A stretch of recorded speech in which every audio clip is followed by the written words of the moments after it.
پھر آگے ارشاد فرمایا ثلاث لا یغل علیہن قلب مسلم. اس کے لیے ٹکڑا اس موضوع سے متعلق ہے جس موضوع کے یہ مجالس شروع ہوئی ہیں، اور کوشش ہے کہ کم از کم 40 احادیث اس موضوع سے متعلق ہو جائیں. اور موضوع یہ ہے کہ جو ہمارے یہاں فتنے آ رہے ہیں چاروں طرف سے، ہمارا اجتماعی نظام برباد ہو رہا ہے، ملکوں کا ریاستیں تہوالا ہو رہی ہیں اور خلفشار ہے، قتل و قتال ہے. اس میں ہم احادیث کی روشنی میں ہمارے لیے کیا ہدایت ہے؟ اس میں نے عرض کیا تھا کہ کہیں افراط ہے، کہیں تفریط ہے. کہیں ایسے لوگ ہیں جو ہر وقت حکمرانوں کی چاپلوسی کرتے ہیں، ان سے مالی مفاد حاصل کرتے ہیں، ان کی حرام چیزوں میں، ناجائز چیزوں میں، غلط چیزوں میں ان کے ساتھ ان کی تصدیق کرتے ہیں. ایسے لوگوں کے بارے میں نبی کریم صلی اللہ علیہ وسلم نے ارشاد فرمایا فعلیہ لعنۃ اللہ والملائکۃ والناس اجمعین. اور دوسری طرف تفریط ہے کہ بعض لوگ ہر وقت حکمرانوں کی بددعائیں کرنا، ان کو برا بھلا کہنا، ان کی پگڑیاں اچھالنا، ان کے بارے میں ہر وقت پروپیگنڈے کرنا، اس سے بھی احادیث شریف میں بہت سختی سے منع کیا گیا ہے. اس سے متعلق تیسری حدیث آپ نے ارشاد فرمایا کہ 3 چیزوں کے ہوتے ہوئے مسلمان کا دل خیانت نہیں کر سکتا. کتنی بڑی حدیث ہے، کتنی اہم حدیث ہے کہ 3 چیزوں کا اگر ہم اہتمام کر لیں تو ہمارا دل خیانت نہیں کرے گا. کیونکہ دل میں جب خیانت آتی ہے، دل کے اندر جب فساد آتا ہے تو ہر چیز خراب ہو جاتی ہے.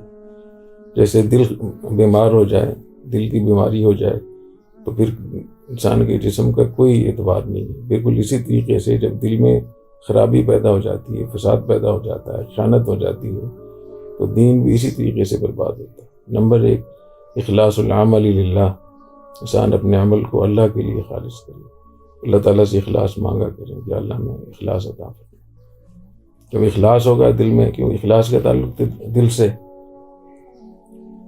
ومناصحۃ ائمۃ المسلمین. مسلمانوں کے حکمرانوں کے ساتھ، ائمہ کے ساتھ خیر خواہی.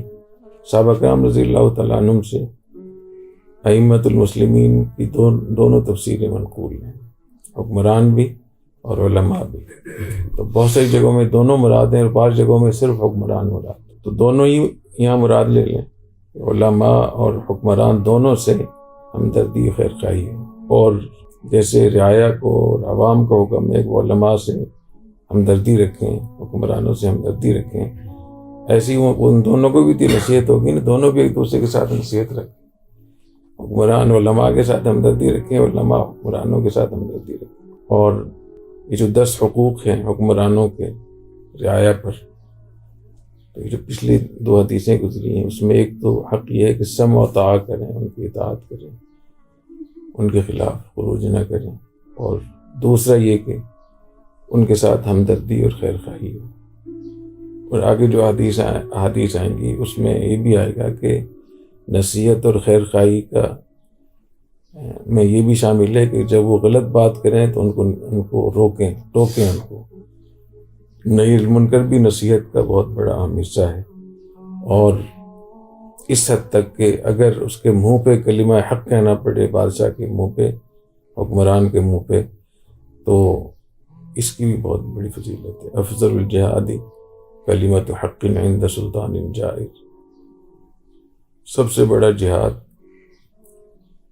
ظالم بادشاہ کے منہ پہ حق بات کہنا. تو جہاں حق بات کہنے کی فضیلت ہے اس حدیث میں، وہاں اس میں یہ بھی ہے کہ اس سے زیادہ آگے نہیں کر سکتے. افضل یہی ہے، اس سے بڑا کوئی جہاد نہیں ہے، ہتھیار نہیں اٹھا سکتے. مولانا احمد عفنان صاحب اسی حدیث میں جو ہے نا افضل الجہاد کلمۃ حق عند سلطان جائر، تو اس میں یہ بھی بتایا گیا ہے کہ اگر سلطان جائر ہو تو افضل الجہاد، سب سے بڑا جہاد یہ ہے کہ اس سے آپ کلمہ حق کہیں. نہیں، زبان سے آپ جہاد کر سکتے ہیں، ہاتھ سے نہیں کر سکتے، اس کی اجازت نہیں. تیسری چیز ہے وہ لزوم و جماعت ہی. مسلمانوں کی جو اجتماعی نظم ہے اس کے ساتھ رہنا، اس کے ساتھ چمٹے رہنا. فإن الدعوة تحيط من ورائهم. جب لوگ مسلمان اکٹھے ہوتے ہیں، اجتماعی نظم ہوتا ہے، اکٹھے ہوتے ہیں تو اللہ تعالیٰ ان کی جو دعائیں ہوتی ہیں وہ دعائیں ان کو گھیر لیتی ہیں، اور وہ دعائیں ان مسلمانوں کو فتنوں سے بچاتی ہیں۔ اللہ تعالیٰ ہمیں ان تینوں اس پہ عمل کرنے کی توفیق عطا فرمائے، اللہ تعالیٰ اخلاص بھی عطا فرمائے، اور علماء اور حکمرانوں کے ساتھ ہمدردی خیر خواہی بھی نصیب فرمائے، اور اجتماعیت بھی نصیب فرمائے۔ سبحانک اللہم و بحمدک، اشہد ان لا الہ الا انت، استغفرک و اتوب الیک۔